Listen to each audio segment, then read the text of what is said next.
All right, good morning. I hope you all are doing well. Had a good weekend. We are down to the final couple of weeks here of Chem 222. Woohoo! It's so sad. But anyway, glad to have you here.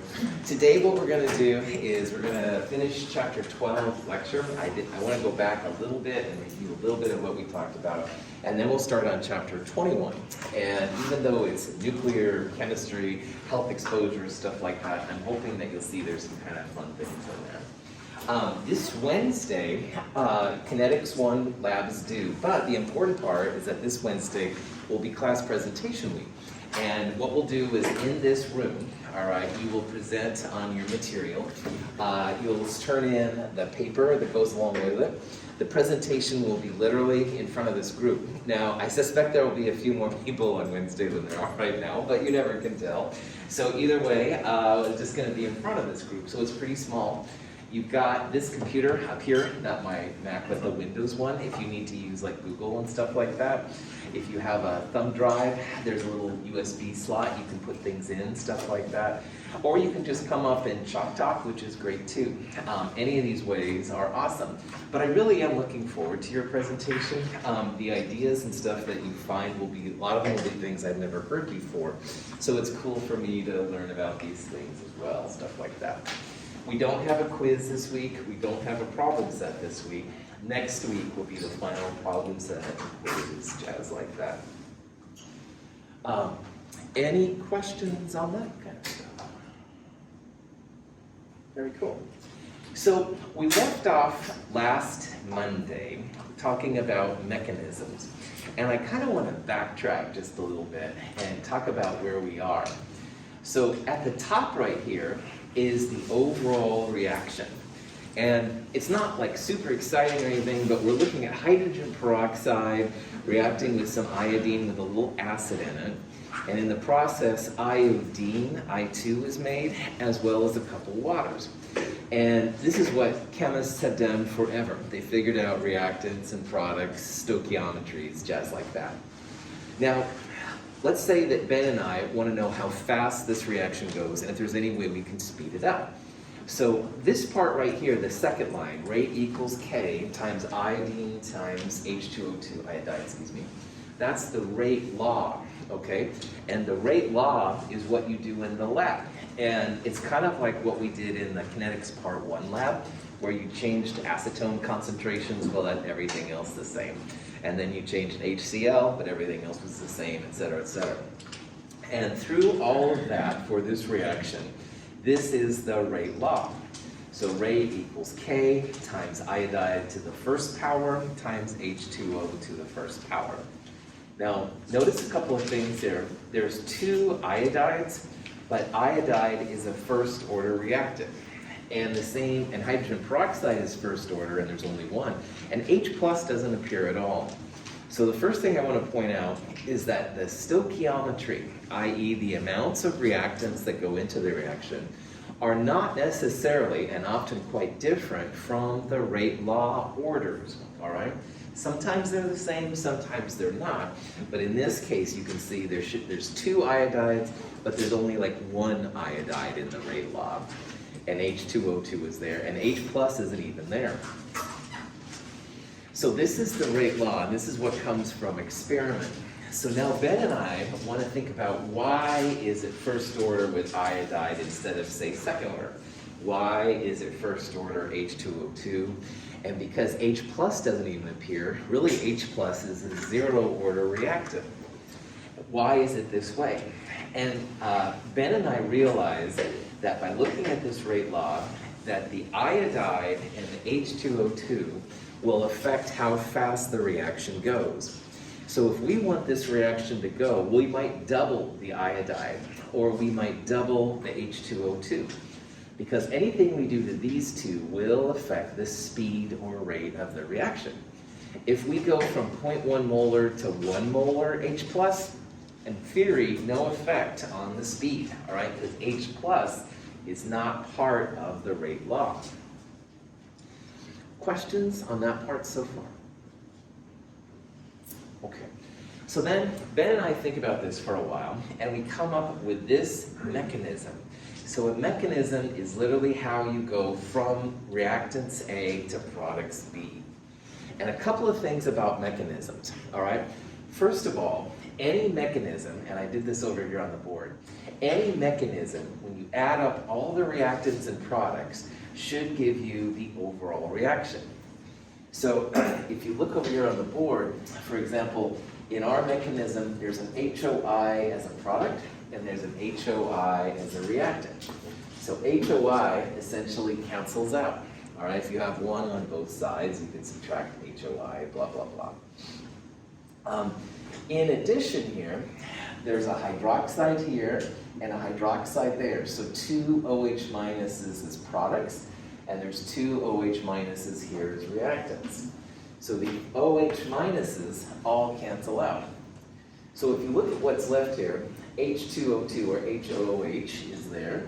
There's two iodides, and 2H plus on the reactant side.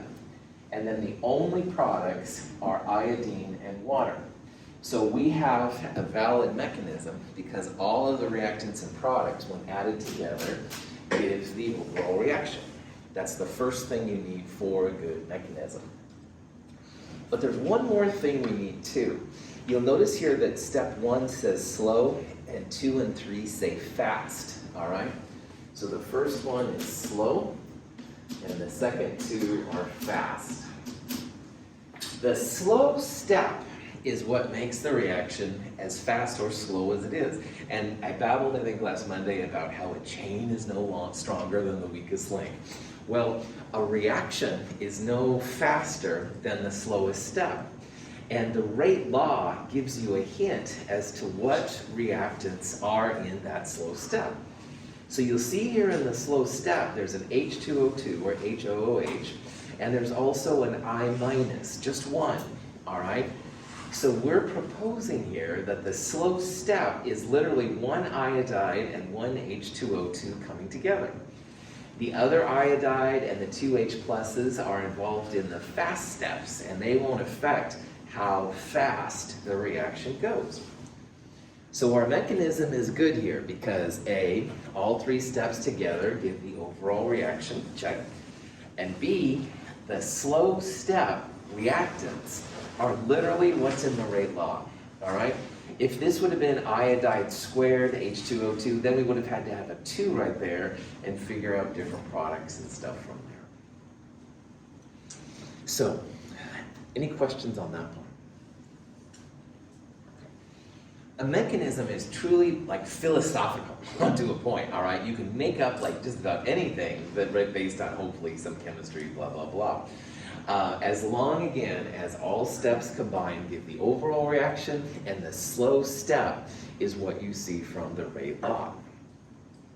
So Ben and I go to a conference, and we say, oh yeah, this is great. And you can see H plus is not part of the reaction, it's zero order and stuff like that, blah, blah, blah. Well, Bethany says, you guys are smoking, man. There's something wrong with this mechanism. And she has her own mechanism that follows all that. Cool. Ben and I, to get proof for our mechanism, maybe there's some way that we could detect hydroxide or HOI, because hydroxide and HOI are intermediates, and that's another part of a mechanism. An intermediate is something that appears and then disappears. So HOI, you can see, appears in the slow step, and then it's used up right away in the fast step. And the hydroxides, which are created in the first two steps, are then used up quickly in the fast step. So if we could find some evidence of hydroxide, I think that would be easier than HOI, but I don't really know. If we could find some evidence for it, it would be like fast and stuff, then we could say, yeah, our mechanism makes sense. Laser spectroscopy has been a really cool area for finding intermediates because they find these things that just react super fast, all right? And so if we could somehow detect the presence of hydroxide or HOI, we'd probably be in pretty good shape. If we didn't have the HOI or the OH minus, it's not the end of the world or anything. We would just have to then debate, but then maybe Bethany could have her own mechanism, propose some intermediates, find evidence, and then it looks like that's the case. Any questions on that? Okay, so if you have a good mechanism, the two things that are really important is that all of the steps together have to equal the overall reaction, all right? Second of all, the slow step, and every reaction has a slow step, the rate determining step, RDS they call it sometimes. Every slow step is going to be equal to basically what's in the rate law, all right? That's the advantage of the rate law. And again, rate law comes from experiment, all right? The mechanism is something we create on our own. But if the rate law from experiment and the slow step match up, pretty cool. And then finally, sometimes you can then find these intermediates which will bolster your proposal for a mechanism to the other scientists that are interested in this.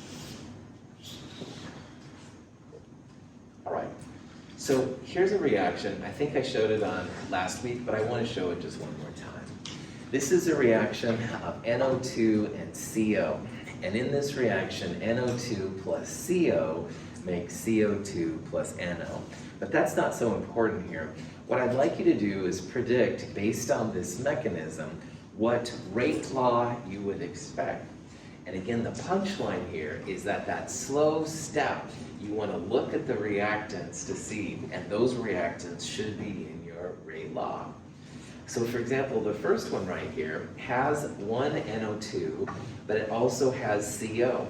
And CO is part of a fast step, so that doesn't make sense in terms of being a good rate law.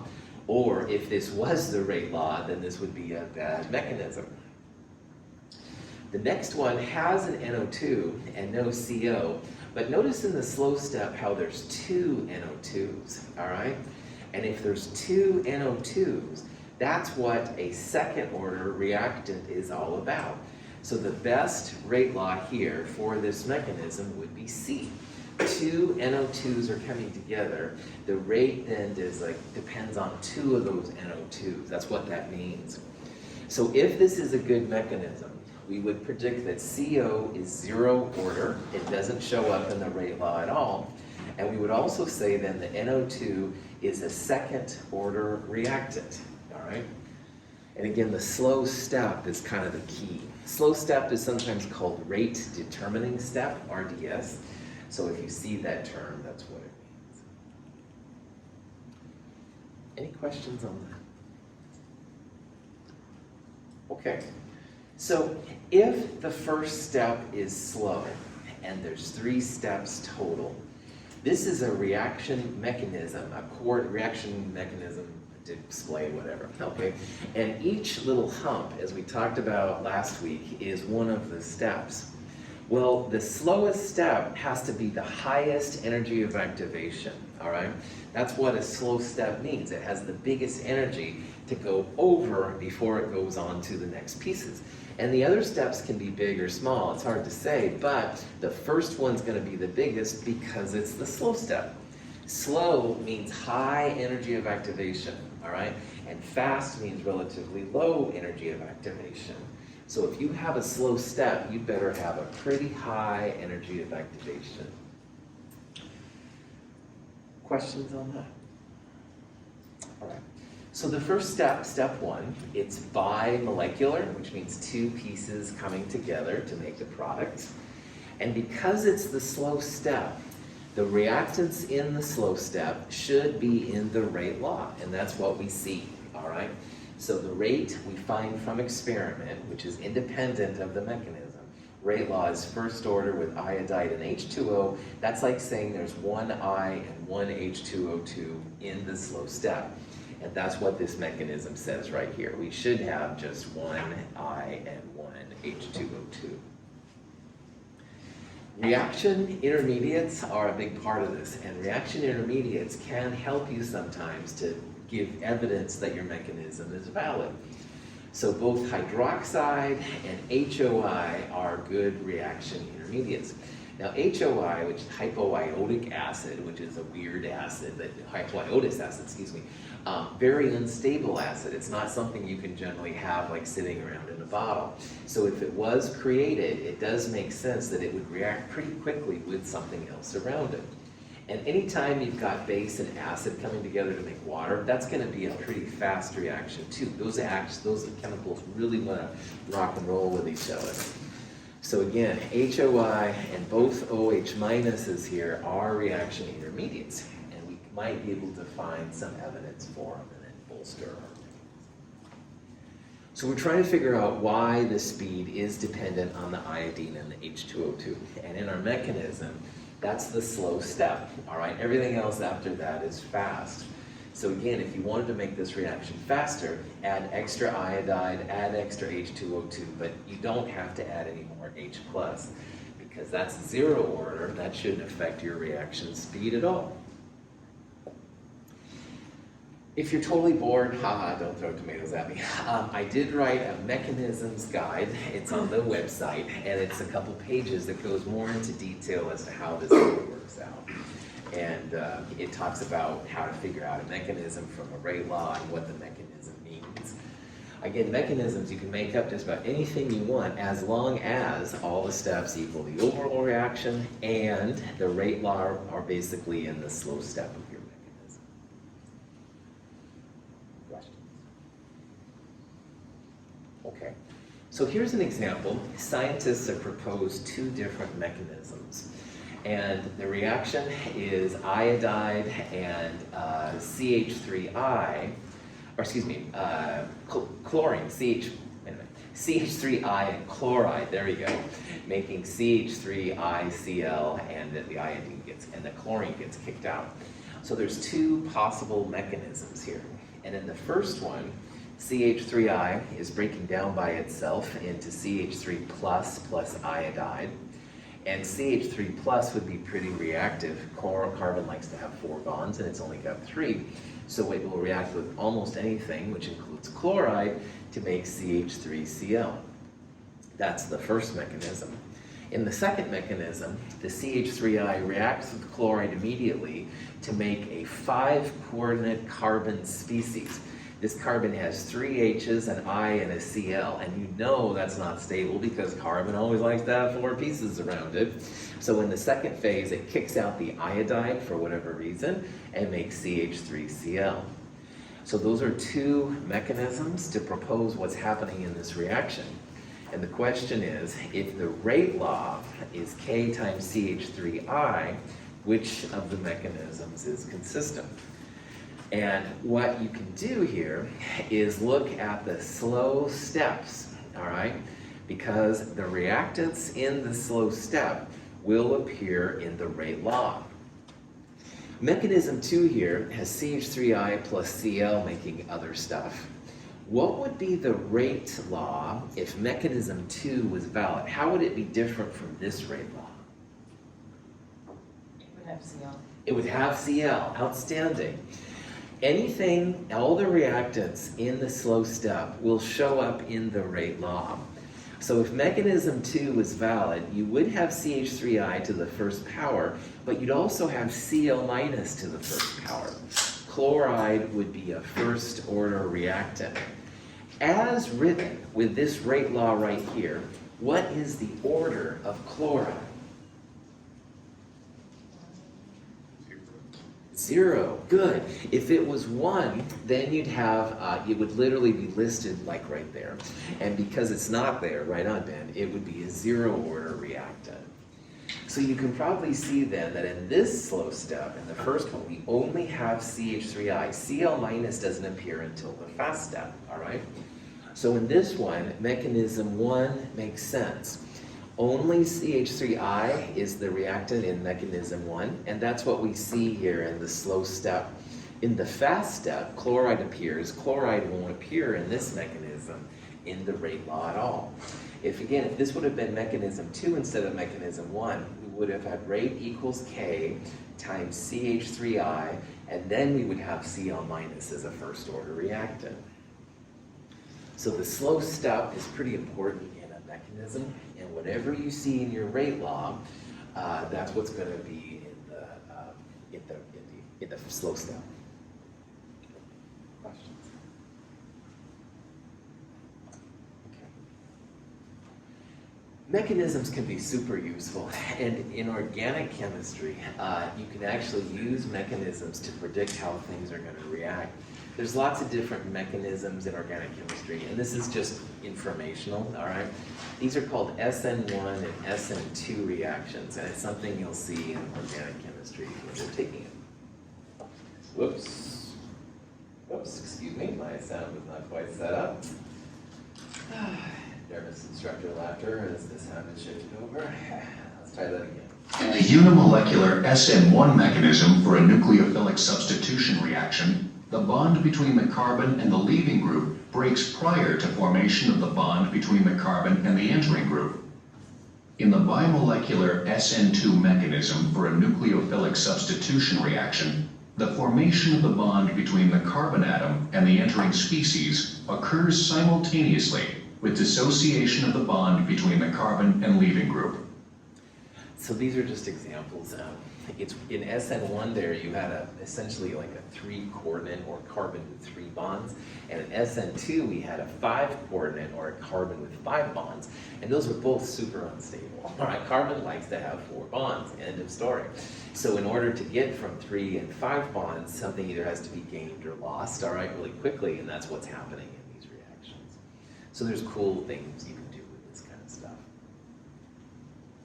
Now, a catalyst will lower the energy of activation for any reaction. And by lowering the energy of activation, the reaction speeds up quite a bit. We've used catalysts in like the KClO3 lab in Chem 221, if you took it. There are lots of uses of catalysts, like in our cars, for example, the catalytic converters. On the right here, we have a normal reaction, all right, uncatalyzed. And going from reactants on the left to products on the right, pretty big E sub A, pretty big activation energy. And remember, as that E sub A gets bigger, your reaction essentially slows down because you have fewer molecules able to make the jump over the barrier. A lot of them go up and then go back down, up and down. Well, if you catalyze something, if you add a catalyst, all right, catalysts can be real cool time savers. Because a catalyst is something that makes the reaction go faster, but it's not used up in itself. So this is an example of a catalyzed reaction. So same reactants and products as over here, and there still is an energy of activation, but it's a lot smaller. Like the length of this arrow is a lot smaller than the length of this arrow. So in this case then, the catalyst makes the reaction go quicker. Now anytime you add a catalyst, there's always going to be at least 2 little humps, because somehow the catalyst is reacting with your reactants, and then in the second step, the catalyst comes back out again, all right? So you can sometimes then figure out if something's been catalyzed or not just by looking at it. This is a single step reaction. There's no catalyst involved. Here the catalyst is reacting somehow with the reactants, and in the second step the catalyst is regenerated again and the reactants go to products. And again, a good catalyst just makes that barrier smaller, which makes the reaction essentially go faster. In a platinum-based catalytic converter, nitrogen monoxide molecules in the exhaust stick to the surface of the platinum. The molecule decomposes, each atom remaining on the surface. When another NO molecule comes to the area, it also decomposes, and its N atom bonds with the other N atom on the platinum surface. The O atoms also combine. The gaseous nitrogen and oxygen molecules then float away from the surface. A significant source of air pollution in many cities is the emission of nitrogen oxides by gasoline engines. The problem is not as severe as it was a few decades ago, due largely to the advent of devices called catalytic converters installed in automobile exhaust systems. Catalytic converters have been really helpful in the 70s. Los Angeles especially was just notorious for being filled with smog. And smog isn't really healthy for anybody to breathe in or anything like that. But anyway, a catalytic converter, which has expensive metals in it, platinum, in this case nickel, sometimes palladium, sometimes rhodium even, will break down, especially the nitrogen monoxide, which is apparently notorious for making this smog, into normal oxygen and nitrogen. And so it's really cool from an environmental perspective to have catalytic converters on your gasoline-powered engines. Now, because the metals are so expensive, you hear about people ripping off catalytic converters all the time, besides those people wanting, in my opinion, should be burning for the rest of their life. But anyway, they do it because the metals inside are so expensive, all right? Platinum is, of course, super expensive, but so is rhodium and some of the other metals inside. So anyway, but they do a lot of environmental good by having them in, so it is something I think that's really important. Now, catalysts also are used for other things besides just keeping our air breathable. Plastics, for better or worse, are usually made from some kind of a catalyst, and there's different kinds of them. Sometimes it can be a peroxide, sometimes it can be a metal. But anyway, every time you deal with something that's plastic, polyethylene, et cetera, there's usually some kind of catalyst involved. They spin the plastic in one of these things, and it creates then like this kind of substance which can be molded and stuff from there. Making acetic acid vinegar is actually something that uses a catalyst too. Methanol, which is CH3OH, and carbon monoxide can combine to make acetic acid, but it's very, very slow. Pushing essentially a carbonyl into the middle there is kind of a rough scene, but they have catalysts to make sure that happens. And if you're into biology, every time you hear about an enzyme, anything that ends with an ASE ending, catalase, these kind of things, those are nature's catalysts apparently, supposedly, and they make our bodies do lots of cool things that wouldn't happen otherwise. So lots and lots of examples of that in biology. Hydrogen peroxide in water decomposes slowly at room temperature. In the presence of manganese dioxide, however, the decomposition occurs much more rapidly. The reaction produces oxygen and water.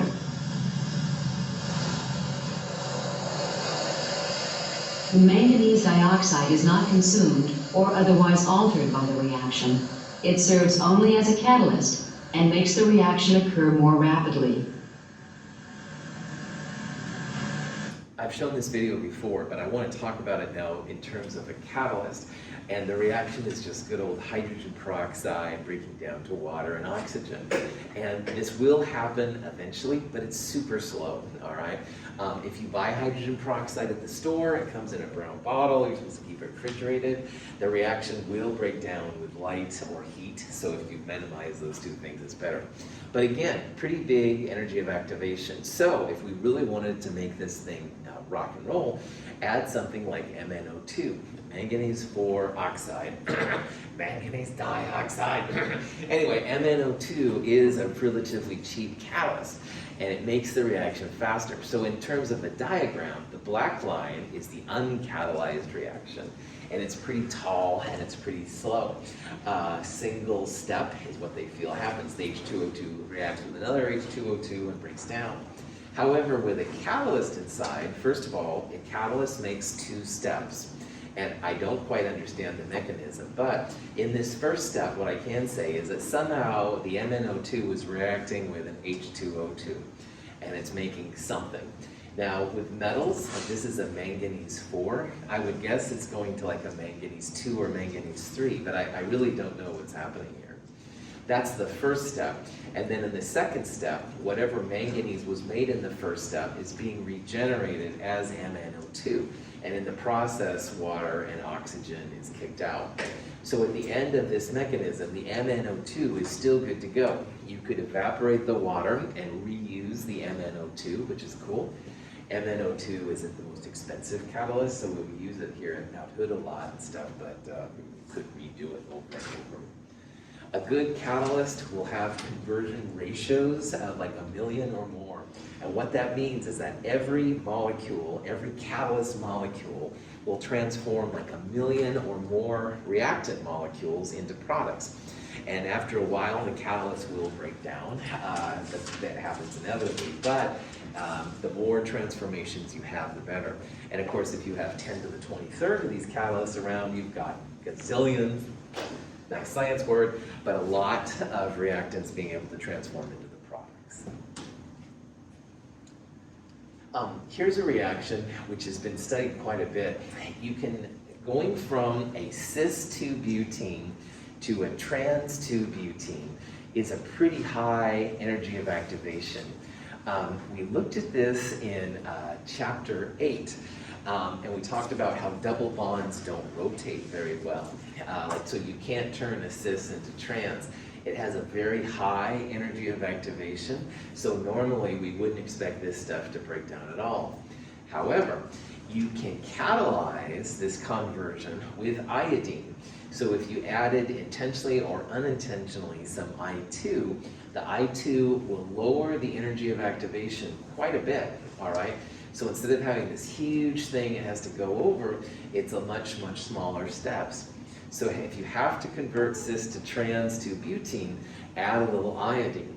And notice all the little steps, and I don't know for sure what the steps are, but I think the first one, the iodine I2 molecules are breaking up into iodide, and then somewhere along there the iodine is probably adding to the double bond and breaking it. And in the process, the cis is turned to trans, the iodine's pushed back out, and then finally the I reforms I2. That would be my guess what's going on, but I honestly don't know. But the important thing is that you do lower the energy of activation quite a bit. And again, lower EA means faster reaction. So, questions on that? All right, so that's the end of chapter 12, all about kinetics, woo, speeds and stuff like that. Yeah, and so now what I'd like to do is share with you the last chapter of Chem 222. And we are going to take a little bit of a shift here a little bit. Now, nuclear chemistry is the chemistry of the nucleus. And that doesn't make a lot of sense in terms of a segue from kinetics to here. But when it comes to the chemistry of the nucleus, first of all, it's a lot different than what we've been studying so far. So far, we've been studying pretty much electron-based chemistry. And 95% of all chemistry is based around electrons being transferred. Maybe it's from one atom to the other, like in a redox reaction, or even if it's an actual atom transfer, like acids and bases making water. Somehow it's the electrons which are the key players. But in this chapter, we're really going to focus specifically on the chemistry of the nucleus. And that's going to be looking at those protons and neutrons quite a bit more.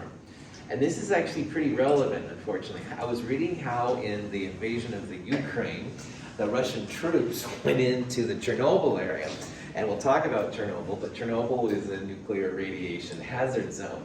And them fighting and running around in their tanks has stirred up all the dust in that area. And so all these particles now are flying all over Europe and stuff. And there's so many reasons why I find that invasion really sad, but this is just one more to add to the thing. So let's talk about what Chernobyl was in this section. Let's talk about why the dangers and stuff might be relevant. And anyway, so nucleus. Now, in Chem 221, when we started talking about the atoms, just as a quick preview, this is like the proto-looking atom. And atoms are basically spherical, all right? And we saw some of that in the solids chapter. But anyway, in the sphere then of the atom, most of the area is taken up by the electron cloud, which is where the electrons circle, all right? They don't really circle, they're kind of in different probability zones. We talked about all that in Chem 221. But in the middle of the atom, and much, much, much smaller than this video shows, that's where the nucleus is. And the nucleus holds the neutrons and protons of the atom. Now this picture shows the nucleus as being actually pretty big. But in Chem 221, I showed the powers of 10 video. If you saw it, if you didn't, don't worry about it. Anyway, the nucleus is actually really small. And even my little dot right there is too big relative to the atom size I've shown. Many, many, many orders of magnitude smaller is what we deal with the nucleus. And most of the area around the nucleus is where the electrons go. Now, is most of the mass in the nucleus or in the electron cloud around the nucleus? Nucleus, well done. If you remember also from Chem 221, Protons and neutrons have quite a bit more mass than the electrons. It's roughly 2,000 electrons equal to a proton or a neutron. Neutrons are a little bit heavier, but protons and neutrons much, much, much more mass than the electrons that were around them. And looking back now on Chem 221 from here, all right, most of what we've been studying is how the electrons interact with other electrons and other atoms and molecules. And we haven't really looked too much at what's happening in the nucleus. So let's check that out. Now, when people first started thinking about the atom, all right, it was really, in my opinion, Marie Curie, along with her husband Pierre and Henry Becquerel, that really opened the door to the study of the nucleus. And at the time, they really didn't know what was going on. Becquerel had some photographic plates that he accidentally left next to a uranium sample, and he realized, my plates are all exposed. In the old days before phones, you had to have these big silver emulsion plates, which were basically like film, all right? And the film was messed up when you placed them next to the uranium samples. And now we know that it's the uranium sending radioactive particles through the cloth and into the plates themselves that was making that happen. So it was really wild that they even figured it out. They didn't understand the danger, definitely. Poor Marie was killed by leukemia, which is a radiation disease. But, you know, science overall, whatever. Another thing that's going to help us in this section is remembering what all the pieces are on the periodic table. And a good periodic table will have 3 pieces of information at the very least. And if you look even at these periodic tables, there's always a whole number. On our periodic table, it's in blue, all right? There's a number with more significant figures, which is the red number. And then there's the symbol for the atom, which is 1 or 2 letters. So the atomic number is the whole number on the periodic table. And what does the atomic number tell the chemist about that element? What is its designation? Protons. Well done. That's right. It's the number of protons.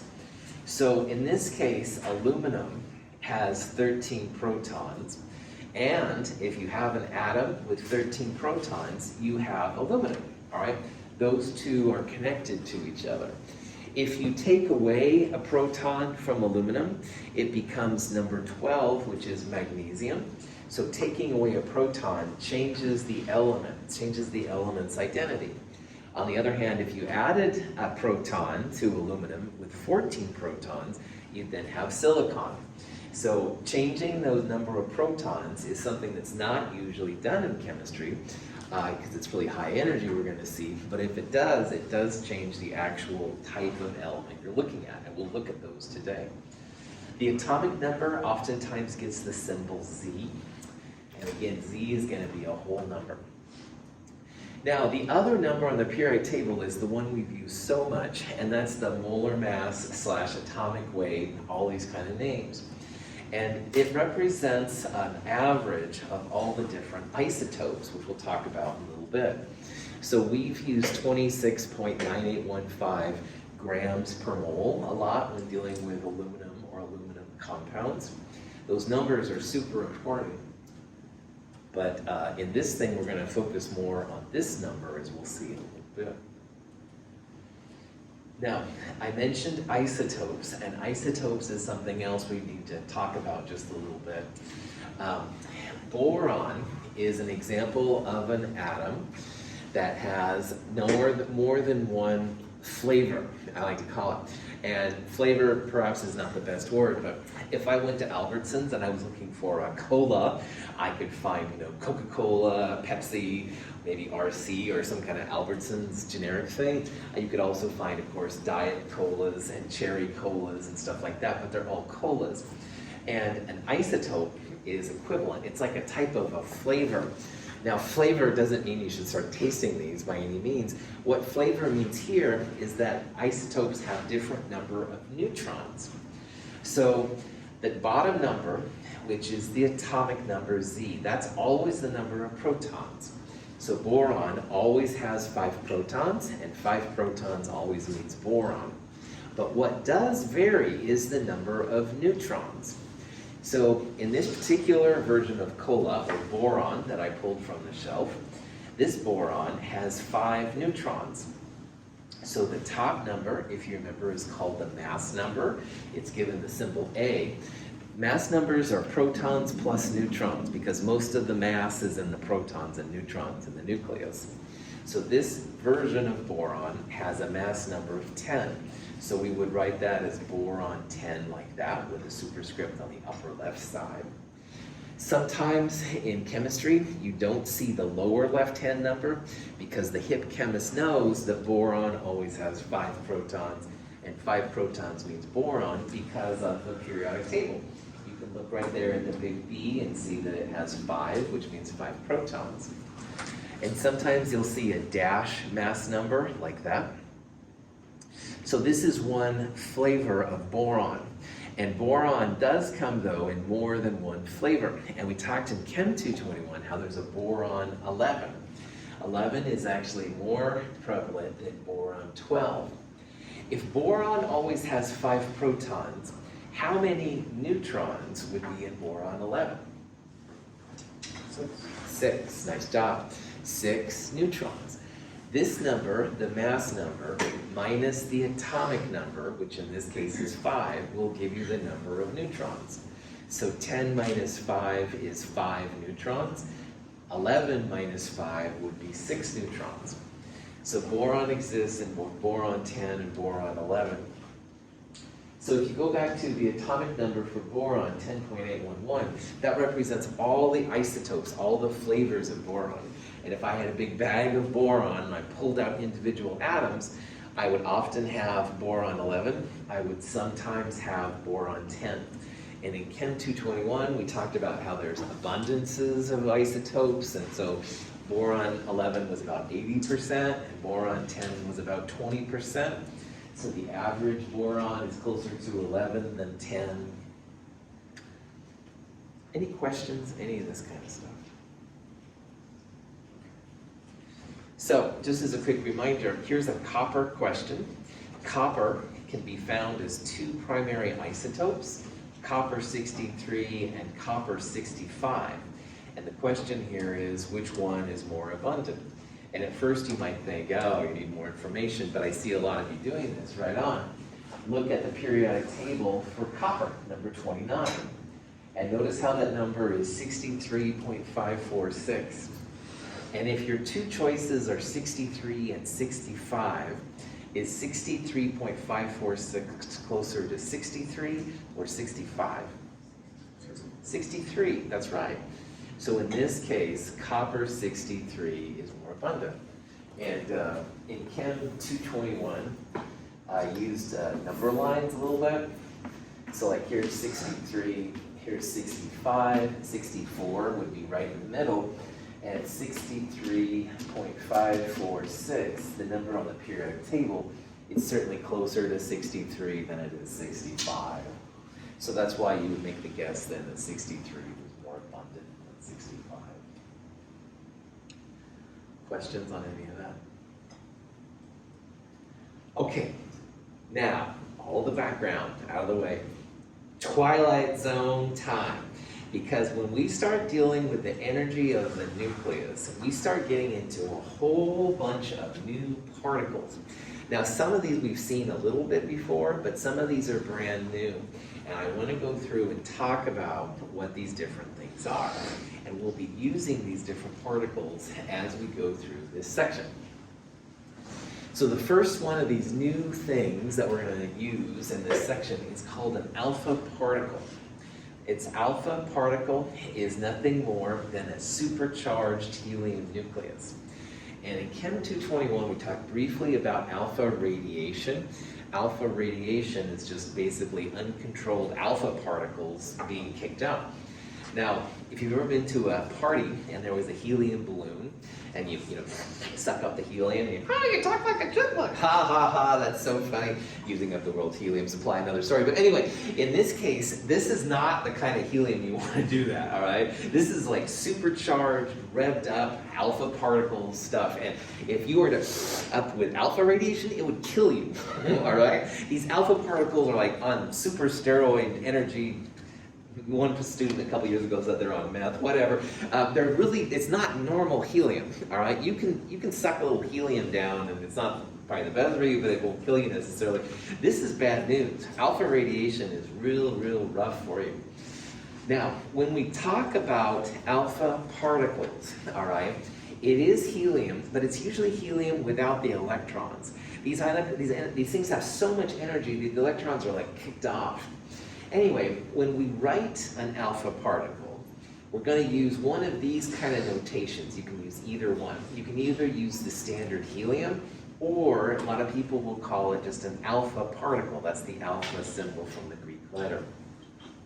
So as a quick reminder, the lower left-hand number of protons, 2. Upper left number, mass number, which is protons plus neutrons. So how many neutrons does an alpha particle have? 2, that's right. Top minus bottom is neutrons. That would be 2 neutrons. Most of the helium around us is helium-4. If you look at the periodic table, helium is 4.00, whatever, blah, blah, blah. And that means it's almost all 4, all right? There are a few other types, isotopes of helium, but not very much. Most of it's helium-4. So again, alpha particles, alpha radiation, supercharged helium. Don't be doing the birthday trick with this kind of stuff.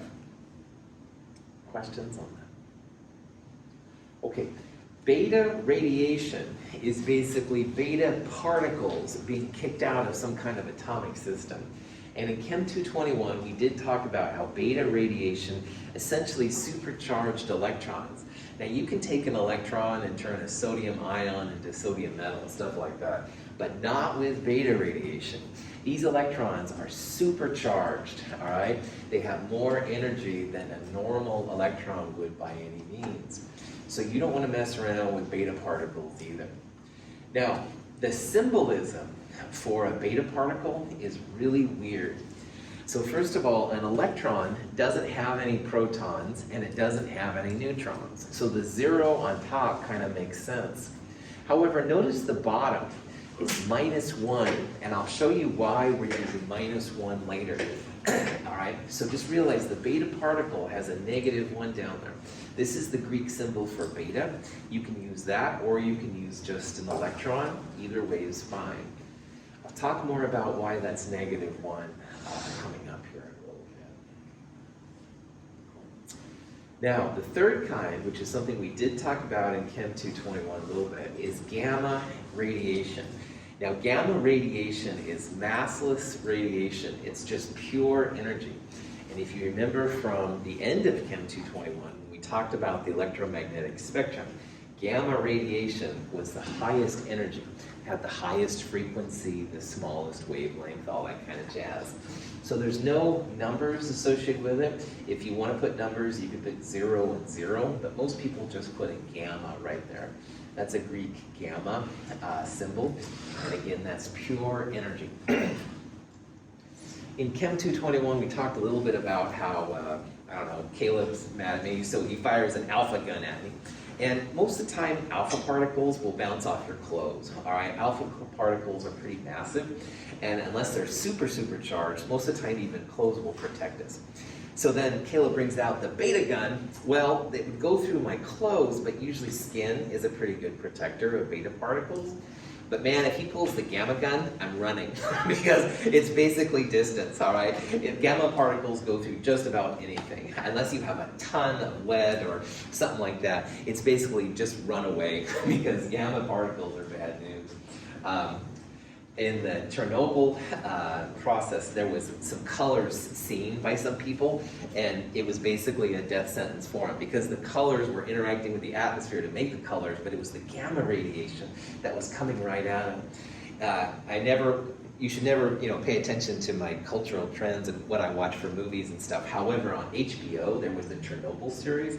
Oh, I was terrified watching that after what we'll talk about today. But anyway, if you get bored, there was a scene where they were on a bridge, and they were all watching the thing, burning, and almost all those people died. So, gamma radiation, pretty bad, man. So, anyway, I think I got off target there. Questions so far? Okay.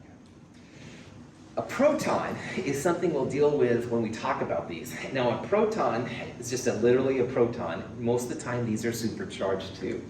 Proton symbols make sense. The bottom number is number of protons, 1. Top number, protons plus neutrons. Well, there's no neutrons, so the symbol is the same. Now, people will often put just P for proton. Sometimes they'll put an H right there. Hydrogen is a 1 proton atom. Both of them are used, and you can choose either one of them as well. A neutron is something that will also sometimes be a player in these reactions. And neutrons have both the capacity for good and bad. But anyway, the symbol for a neutron, no protons, so it's 0. Top number, protons plus neutrons, so 0 plus 1, 1. And N is the symbol that's usually received. Now the next one is the wildest of all, and it's called a positron. And a positron is an anti-electron. So, bear with me. In Star Trek, they used antimatter to propel the Enterprise, all right? And antimatter was a good source. And at the time, that was just seen as totally wild. But in reality, antimatter is a real phenomenon, all right? And in this context, when we talk about anti-electrons, first of all, it is antimatter. It's good old Star Trek. Now, an anti-electron is kind of the opposite in a way of the electron itself. So if the electron is 0 minus 1e, notice the anti-electron, 0 plus 1e. And I'll talk about what this means here in a little bit. Anti-electrons, aka positrons, get e's or betas just like the electrons. But again, notice the positive one versus the negative one up there. So in this section we're going to talk about these different pieces, all right? And you can always go back and stuff and see like what they mean, what the symbols are, and jazz like that. Oh, here's like a little picture. This is like a normal matter, and these are the subatomic particles. So a proton is actually made of different pieces.